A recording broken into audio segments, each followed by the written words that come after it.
In the iron-cold dawn of April 10th, 1241, when the first pale light crept over the frost-crusted reeds of the Sajó River in northeastern Hungary, and the vast Hungarian encampment still lay wrapped in a thick blanket of wood smoke, snoring knights, and the low crackle of dying campfires, Subutai the Undying, the greatest strategist the world had ever seen, and Batu Khan, grandson of Genghis and commander of the Golden Horde's western wing, stood motionless on a low ridge south of the river with 50,000 Mongol horsemen drawn up in perfect eerie silence behind them,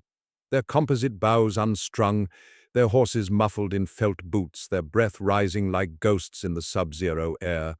while across the narrow stone bridge that King Béla IV had ordered, built only days before to secure his line of retreat, 60,000 Hungarian knights, Transylvanian Saxons, French Templars, Croatian crossbowmen, and Cuman auxiliaries lay in chaotic encampment, their plate armor heaped beside campfires, their war horses picketed, their sentries half frozen and half asleep, utterly unaware that the greatest single trap in the history of European warfare was about to close with the precision of a wolf's jaws. For Subutai had spent the entire night moving 30,000 light cavalry across a ford discovered 2 days earlier by Bashkir scouts. That 1,000 Chinese trebuchets and naphtha throwers had been dragged through the mud under cover of darkness and now waited in the tree line. That the smoke pots of damp grass and dung were already lit and ready to blind the Hungarians. And that the greatest strategist alive had planned every heartbeat of the coming annihilation with the cold genius that had already erased half of Asia, because he had studied the Hungarian army for weeks, knew Béla's arrogance, knew the weight of European plate slowed men to a walk, knew the Cumans were hated by the Magyar nobles, and had planned every heartbeat of the coming annihilation with the cold genius that had already erased half of Asia. The first sign the Hungarians had that the world had ended was the sudden roar of 10,000 Mongol arrows loosed from the eastern bank at dawn, shafts that punched through mail as if it were linen and felled the sentries before they could shout a warning, followed instantly by the thunder of 30,000 hooves as Subutai's main force charged out of the southern mist across the hidden ford, while Batu's 10,000 held the bridge as bait and the smoke pots were ignited, rolling a wall of choking white fog across the entire Hungarian camp, so that men woke to darkness and screaming and the whistle of arrows they could not see. And in the confusion, King Béla, dragged half-armored from his pavilion by his bodyguard, heard the panic of horses and the clash of steel and believed the Cumans had betrayed him, exactly as Subutai had planned. And in the confusion, the Hungarian lords turned on their Cuman allies, slaughtering hundreds in the smoke before realizing the true enemy was already among them, galloping between tents, shooting knights in the face at point-blank range, trampling priests beneath iron-shod hooves, and driving the entire army into a tightening ring of death. And by the time the sun burned through the smoke, the Mongols had closed the noose, Subutai's northern wing had seized the only bridge behind the Hungarians, Batu's men had pretended to flee across it in classic feigned retreat, and the entire Hungarian host, 60,000 strong, was herded like cattle into the killing bowl between the Sajó and the marshy ground to the west.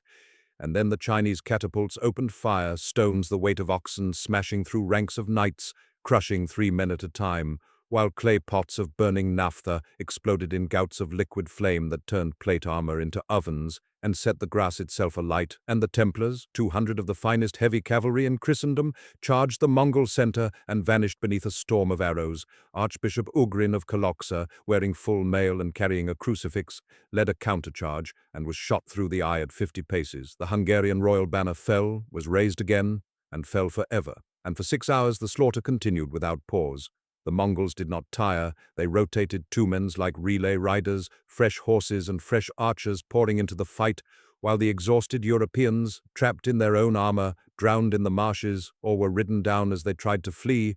King Béla, abandoned by most of his nobles, escaped with a handful of knights by swimming the Sajó under a hail of arrows, his crown lost, his royal seal trampled into the mud, and by noon the battle was over. 50,000 Hungarians lay dead on the field or in the river, their blood turning the Sajó red for days. The Mongols lost fewer than 1,000, and what followed was not conquest but extermination, for the next year Subutai and Batu turned the great Hungarian plain into a hunting ground, villages were burned, wells poisoned, granaries torched, entire counties depopulated. The Cumans, 40,000 survivors of the massacre, fled west into Bulgaria and Byzantium. The population of Hungary, perhaps 3 million before 1241, was reduced by half or more. Some chroniclers wrote that wolves grew so fat on corpses they could barely walk.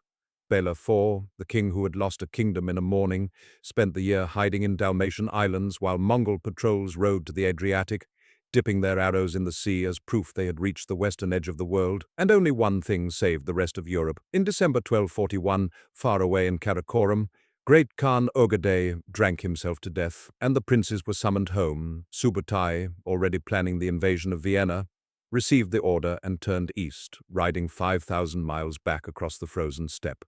The greatest invasion Europe would ever face ended not with defeat but with a hangover, and Mohi was the day the heaviest knights in Christendom were hunted like deer, the day the Hungarian Plain became a graveyard the size of a kingdom, the day Subutai proved that smoke, bridges, and perfect timing could annihilate an army 3 times larger in a single morning, and the day Europe learned, too late, that the steppe had produced a general for whom no fortress, no armor, and no prayer was enough.